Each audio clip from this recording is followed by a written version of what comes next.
कि हम लोग ये जो ऑस्ट्रियन कंपनी थी डॉफलमेयर, जिनका वर्ल्ड में फेनाकुलर रेलवे रोपवे केबल कार में 65% उनका शेयर है वर्ल्ड में, उनको मैंने लाकर इनका जॉइंट वेंचर वेबकॉस के साथ कराया था और वो टेक्नोलॉजी अब अवेलेबल है। तो हम लोग हमारे पहाड़ी एरिया में रोड बनाते हैं और घूम घूम के 2-2 घंटे 3-3 घंटे डीजल फूकते हुए ऊपर जाते हैं। तो पहाड़ी क्षेत्र में हम लोग एक स्पॉट को दूसरे स्पॉट से जोड़ने के लिए ropeway cable car funicular railway type systems का उपयोग करेंगे। तो हम ई हाईवे की बात कर रहे हैं, मैं एक पायलट प्रोजेक्ट कर रहा हूँ स्वीडिश कंपनी के साथ, हम कोशिश कर रहे हैं कि एक रेल में करंट रहेगा, हाईवे में मुंबई दिल्ली हाईवे बना रहे 1 लाख करोड़ का, ताकि उसमें ट्रक और बस जाएगी 20 किलोमीटर चार्ज हो जाएगी उसको नीचे टच करके, और फिर 200 किलोमीटर वैसे ही चलेगी, फिर बैटरी चार्ज हो फिर चार्ज करेगी फिर आगे जाएगी। और अब बड़े प्रमाण पर इसमें काफ़ी चेंजेस काफ़ी टेक्नोलॉजी डेवलप हुई है। अभी मेरे घर पर अब मैं 2 दिन पहले मैंने एक इलेक्ट्रिक एसयूवी ली, तो जो पेट्रोल के लिए 10,000 रुपये महीना लगता था, और मैंने उनको कहा बीओटी में तैयार करिए कि एक एक किनारे से दूसरे किनारे डायरेक्ट जाने के लिए हम लोग रो पैक्स लोग अपनी गाड़ी और ट्रक अंदर डाल देंगे, इधर से निकल के उधर आएंगे, तो काफ़ी डिस्टेंस बच सकता है। तो 9-10 जगह ऐसी थी कि उसमें मार्ग था। अभी मणिपुर जाने के लिए हमें कभी काफ़ी बार रोड ब्लॉक होता है।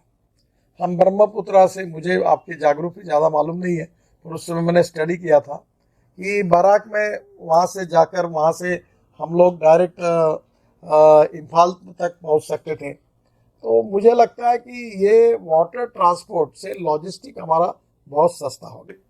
ब्रह्मपुत्रा पर हमने काम किया, मैं मिनिस्टर था तब।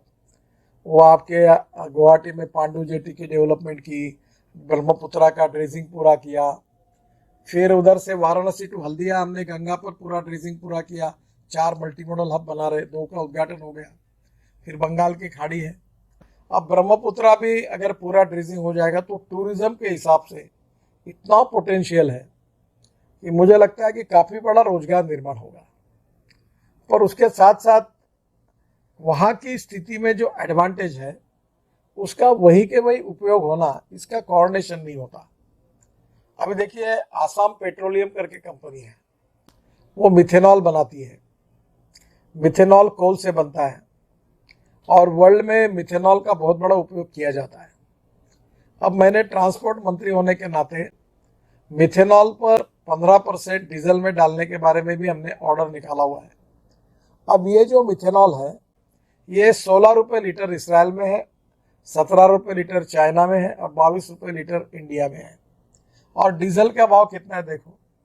अब आसाम पेट्रोलियम वालों का मिथेनॉल अगर हमारे शिप में, हमारे बार्ज में, हमारे वाटर ट्रांसपोर्ट में, हमारे ट्रक में, हमारे बसेस में अगर ये मिथेनॉल यूज़ होता है, या हमारी मिथेनॉल बेस्ड इंजन अगर हम वहाँ आते हैं बसेस के लिए, तो मैंने बीच में आसाम के ट्रांसपोर्ट मंत्रियों को भी कहा था, पर हमारे देश में वो इंजन नहीं बनता, चाइना से आता था।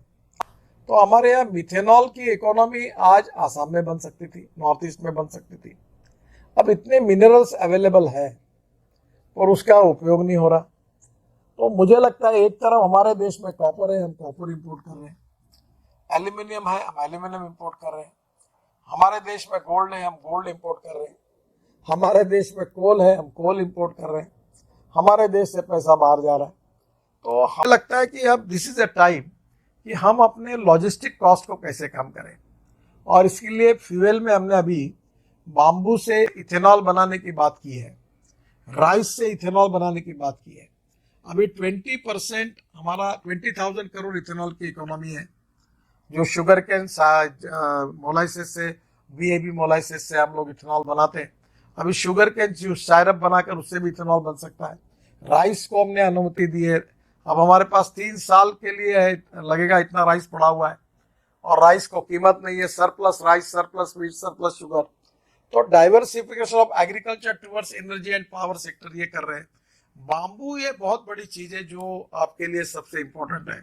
बाम्बू से बायो इथेनॉल बनता है, बाम्बू से कपड़ा बनता है, बाम्बू से अचार बनता है, बाम्बू से फर्नीचर बनता है। अभी टाटा ने एक सिंधुदुर्ग जिले में महाराष्ट्र में बाम्बू से इतना सुंदर एक प्रोजेक्ट चल रहा है, इतने अच्छे फर्नीचर बनाए उन्होंने कि मैंने अपने ऑफिस में 2 सोफा सेट वहाँ से लिए। बाम्बू की टाइल्स बन सकती है। तो ये टोटली मुझे लगता है वहाँ की एम्प्लॉयमेंट पोटेंशियल को बढ़ाना, ग्रोथ को बढ़ाना और लॉजिस्टिक कॉस्ट को कम करना, इसकी कोई विजन तैयार कर सकती है हमारी मैनेजमेंट्स की इंस्टीट्यूट। अब मैं मानता हूँ कि आप शिलोंग में ही हैं, तो आपके राज्य पर सीमित रहकर, और वहाँ के मुख्यमंत्री भी अच्छे हैं, तो जरूर आप अगर कोई 25 साल 30 साल की कोई विजन बनाएंगे, और उस विजन में 25-30 साल के बाद ट्रांसपोर्ट में क्या होगा, ये रिवर ट्रांसपोर्ट में क्या होगा, एविएशन में क्या होगा, बाद में इसमें वहाँ की जो अवेलेबिलिटी है, जो फॉरेस्ट से और बाम्बू जैसी चीजें उनके आधार पर क्या कर सकते हैं, खनिज संपत्ति कौन सी उसके आधार पर क्या कर सकते हैं, पावर के बारे में क्या कर सकते हैं,